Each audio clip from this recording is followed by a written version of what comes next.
Good. Well, here we go. Got a couple of days off here. Players being Wednesday, they came in today, got a lift, little run, kind of cleaned some of the tape up with the coaches, and then we get ready for the Rams. So very good opponent, playing at a very high level. They got players at every level. Good coaching, productive team. Anyway, this will be a big challenge on the road at their place. But once again, looking forward to this. This is why you're in it. So, questions? Cincinnati was a 11 personnel guy forever. It's kind of what you did. Mm-hmm. 13 this year seems a pretty drastic switch. What did you see on tape when you looked at what they're doing? Why they're so successful doing it?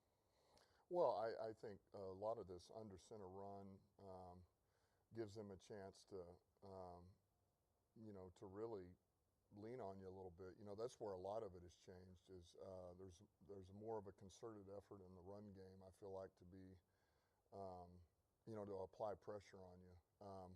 I think that gives some of those receivers a break. That helps a little bit. And now you bring them back in at 11. It's just a good change up. And I think there's predictability in 13. Normally, you know what you're going to get. Sometimes in 12, you don't know if you're going to get nickel or base defense. So that's another reason they know what they're going to attack, right? They know probably the defense, the fronts, the coverages. That helps. And they got tight ends. I mean, they've got some tight ends they're versatile and do a little bit of everything. That's always going to help. And I think McVay's always done a good job of putting players in the best position to have success, using the roster, the totality of it, as much as you can use your personnel. If you've got it, use it. And he does a great job with that. Blake Corum has spearheaded some success in the run game for them. Just how have you seen that pick up over the last 4 games or so? How much more dangerous does it make their passing offense when that run game is? Well, just like no different than us. I mean, if you can run the ball, it becomes very dangerous because now just to play pass off of that, you have to honor the run because you popped a couple. There's a concerted effort to hand the ball off, and so you have no choice. You got to fill the gaps, and then you play pass off of it. And you got a guy like Stafford back there throwing. I mean, he's an accurate passer. He's on point. Obviously he's done this for a long time. He knows the coverages. I mean, he just, he's playing at a high level once again. But like Corum, he's a good back, and they've got a little bit of a 1-2 punch over there. Both of those guys are really good. They gave him a load yesterday. He rushed for over 100.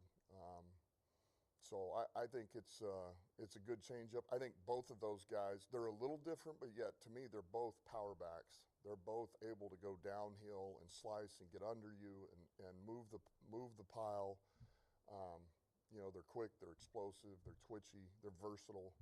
So to answer your question, it helps them. I mean, it certainly doesn't hurt them. It just gives them another element there. Just want to go back to the news from last week, Brian, obviously off the season. So sort of agency getting him in. What sort of buying are you guys getting at safety right now? How can you sort of help that move? Well, look, anytime you lose somebody like Beebe, it's going to hurt. I mean, he's a productive player.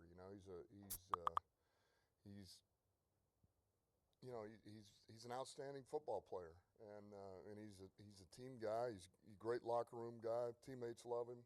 So you lose all of that, and that hurts. That's going to hurt you anytime. Now, that being said, Maddox went in there for him the other day, and we thought he did a hell of a job. He really did. I mean, he played his tail off, which is why he's here, because he's a football guy, and he's got versatility, nickel that can play safety. Man, he put out a lot of fires back there for us, made quite a few plays. So that's encouraging. We got him. We got DT back there. Howlett's played there before.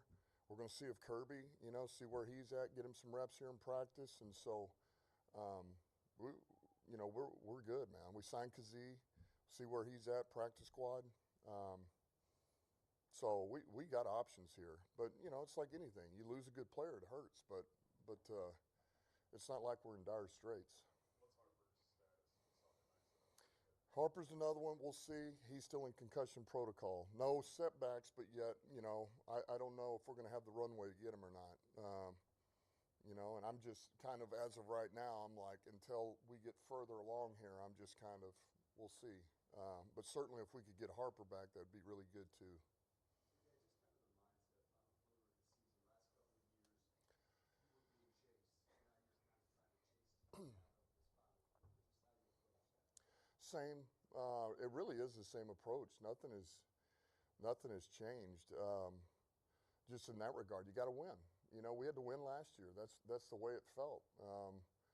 You know, you never felt like you could take a breath last year. You're constantly trying to. You know, it was for something different, but yet you're trying to get the 1 seed. You're trying to get that home game. You're trying to get throughout the play, all this stuff. And now it's no different. It's just we got to win. We need to win.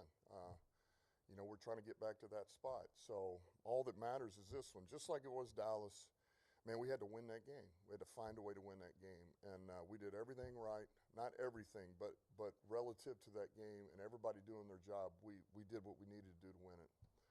Played complimentary football. We got to do it again on the road versus the Rams. Very good team, playing at a very high level. So, and we got to play better.